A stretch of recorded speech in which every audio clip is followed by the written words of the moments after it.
नमस्कार दोस्तों, आज हम बात करने वाले हैं वेतन आयोग की, यानी पे कमीशन। वेतन आयोग होता क्या है?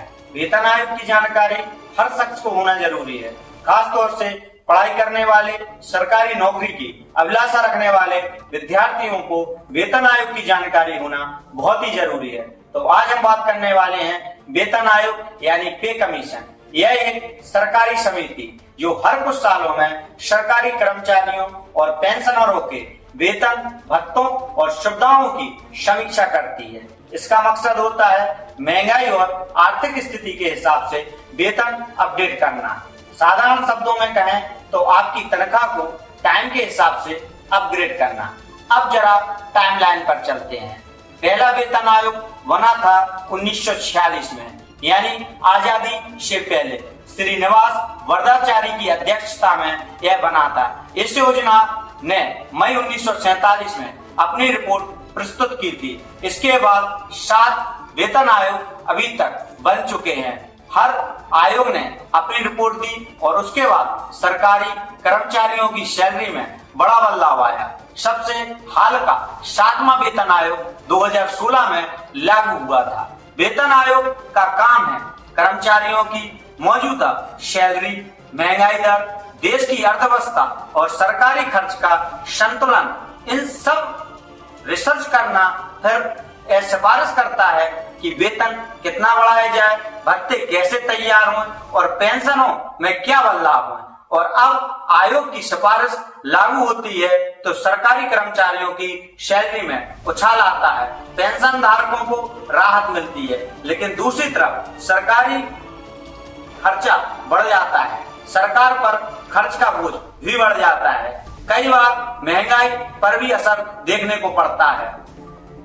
बात करेंगे 8वें वेतन आयोग की, जो हाल ही में केंद्र सरकार ने 8वें केंद्रीय वेतन आयोग के गठन को मंजूरी दे दी है। प्रधानमंत्री नरेंद्र मोदी की अध्यक्षता में हुई केंद्रीय मंत्रिमंडल की बैठक में वेतन आयोग के लिए संदर्भ शर्तों को भी स्वीकृति दी गई है। 1 जनवरी 2026 से इनके लागू होने की संभावना है।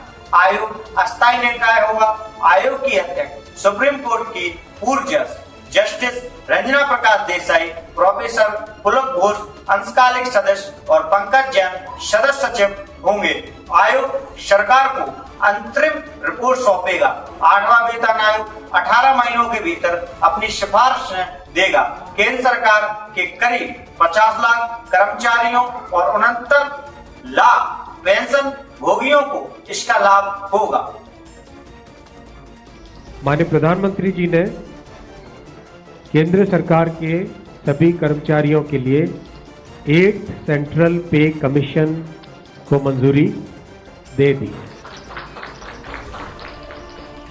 8th सेंट्रल पे कमीशन आप सब जानते हैं 1947 से अब तक 7 पे कमीशन हुए हैं और प्रधानमंत्री जी ने एक रेगुलर रिदम के साथ पे कमीशन बनाने का जो एक संकल्प लिया है, उसके हिसाब से 2016 में लास्ट पे कमीशन 7th पे कमीशन स्टार्ट हुआ था, तो 2026 में इसका टर्म कंप्लीट होता है।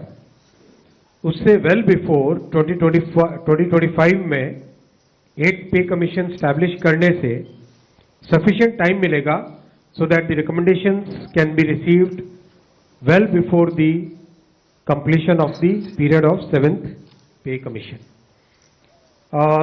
जैसा आप जानते हैं इसमें मैसिव कंसल्टेशन होगा with the state governments, with all the different stakeholders in the central government, in the PSUs, इन सब के साथ डिटेल्ड कंसल्टेशन होगा और चेयरमैन एंड 2 मेंबर्स का भी शीघ्र अपॉइंटमेंट होगा। एक तरीके से ये एक बहुत बड़ा फैसला है जिसमें जो केंद्र के कर्मचारी है, और जैसा आप जानते हैं 1 सेंट्रल पे कमीशन कम्स, उसके बाद में करीब करीब हर देश के जितने भी ऑर्गेनाइजेशंस हैं वो सब उसी को फॉलो करते हैं। So this is a major decision I would like to share with you. Thank you very much. Once again wishing you very happy Sankranti. Thank you sir. नए वेतन में मौजूदा महंगाई भत्ता DA मिला दिया है। बाद में मूल सूचकांक के आधार पर नया डीए बढ़ता रहता है। अभी डीए 55% है। नया वेतन निर्धारण फिटमेंट फैक्टर से गुणा करने से तय होता है। फिटमेंट फैक्टर महंगाई और जीवन लागत पर आधारित सूचकांक है। 7वें वेतन आयोग में फिटमेंट फैक्टर 2.57 था। इस बार उम्मीद है कि यह फिटमेंट फैक्टर 2.46 होगा।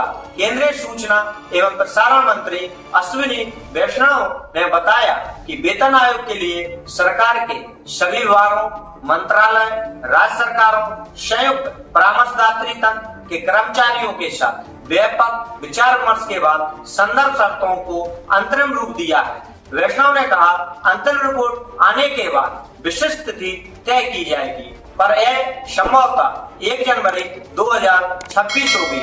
इस तरह की खबरों के लिए हमारे चैनल पर बने रहें, वीडियो को लाइक करें, चैनल को सब्सक्राइब करें। धन्यवाद।